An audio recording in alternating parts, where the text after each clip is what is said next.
Bilan des mangas que j'ai lus pendant le mois de juin. Donc là, je te montre la photo. Il y a 10 tomes que j'ai achetés. Il y en a encore 2 qui doivent arriver. Donc c'est des carnets de l'apothicaire. Je vais parler de chacun de ces tomes un par un. Et comme tu vois, il y a pas mal de tomes 1. C'est pour ça que j'ai lancé mon concept 1-1-1. Les premières impressions en 1 minute sur le tome 1. C'est parti, on commence avec Poison City.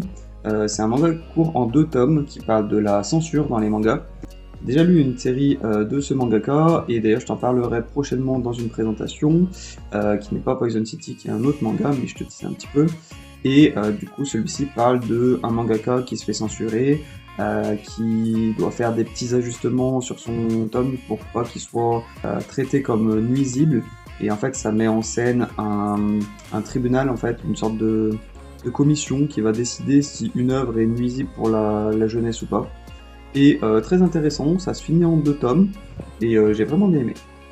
Ensuite, je continue toujours Shangri-La Frontière, le 11 et le 12, donc le dernier qui est sorti à ce jour en France. Donc je vais raconter un petit peu l'histoire, pour ceux qui ne veulent pas connaître l'histoire, tu pourras passer un petit peu à ce timecode. Le mois dernier, je t'avais dit qu'il avait trouvé la quête pour affronter un des 7 suprêmes, donc du coup là, on l'a vu dans la cité sous l'eau, la cité inversée, et il a 1 semaine en temps réel pour pouvoir réussir la quête. Et en même temps, il y a son pote Katsuo qui lui a invité dans une compétition de jeux vidéo, parce qu'il y a son équipe qui l'a lâché et il devait trouver 2 personnes avec donc Pencil Gun et un nouveau personnage qu'on a vu apparaître. Et pour ça, ils doivent s'entraîner sur un nouveau jeu.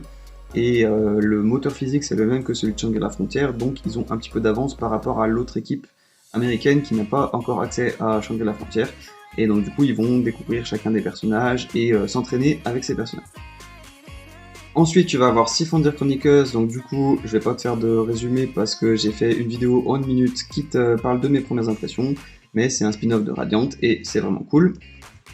Et ensuite, de la même manière, j'ai fait une vidéo sur Dark Souls Redemption avec mes premières impressions en 1 minute sur le tome 1, et pareil pour Wakfu, la grande vague, donc qui vont arriver dans les prochaines semaines sur la chaîne. Donc si ça t'intéresse, n'hésite pas à t'abonner et aussi à laisser un petit like, c'est super important.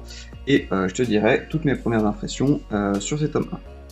Ensuite, j'ai continué d'acheter Insomniac. Alors là, c'est le tome 5. Pour être honnête, j'ai pas encore lu parce que je vais attendre d'en avoir plusieurs pour pouvoir les lire tous d'un coup. Et ensuite, j'ai pris le premier tome de Sasuke Retsuden, donc c'est en 2 tomes. C'est une petite histoire spin-off de Naruto.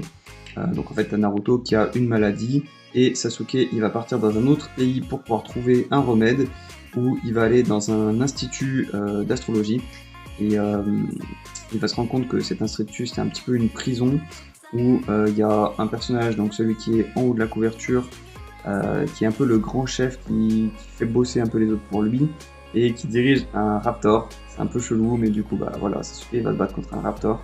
Et on va développer un petit peu la relation entre Sakura et Sasuke, et c'est plutôt sympa. Et c'est pareil, je te ferai une critique en août, quand les 2 tomes seront sortis. Et on garde le meilleur pour la fin avec Planet. Donc Planet, c'est le manga qui était avant Vinland Saga, donc par le créateur Makoto Yukimura. Il avait fait une histoire en 3 gros volumes, comme ça, c'est des doubles volumes. Alors c'est une réédition, il y avait une autre édition avant. Et bon, voilà, c'est l'histoire d'un équipage, donc 3 personnes qui sont dans l'espace, qui sont des espèces d'éboueurs de l'espace au final, donc ils nettoient les débris qui sont dans l'espace. Et voilà, on va suivre chacun de ces 3 personnages, donc un homme qui a perdu sa femme dans l'espace pendant un voyage, la capitaine qui va essayer de lutter contre son addiction contre la clope, et surtout le jeune qui est ambitieux, qui aimerait avoir sa propre navette, qui va faire des entraînements pour pouvoir faire un voyage jusqu'à Mars, qui a jamais été fait. Et voilà, on va voir un petit peu leur rapport avec leur famille, qui sont restés sur Terre, ou alors il y en a qui sont sur la Lune.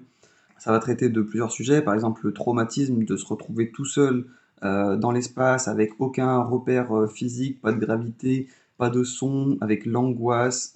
Voilà, ça fait un gros traumatisme pour un de ces personnages, et on va voir comment il le traite. Et en même temps, on va avoir un conflit avec des terroristes, un groupe qui est contre la conquête de l'espace, qui va faire voilà, des actes de terrorisme, faire péter des bombes, des trucs comme ça, pour que les humains arrêtent d'explorer l'espace et se concentrent sur la Terre. C'est seulement en 3 gros volumes, donc voilà, je vais continuer à acheter les 3 volumes et je te ferai une critique quand j'aurai terminé. C'est tout pour ce mois de mai. Comme d'habitude, je t'invite à t'abonner pour pouvoir suivre les vidéos parce que c'est super important pour moi. N'hésite pas à aller voir les autres vidéos, par exemple le bilan du mois précédent ou alors la critique sur Fullmetal Alchemist que j'ai sorti juste avant. Et quant à moi, je te dis à bientôt. Ciao!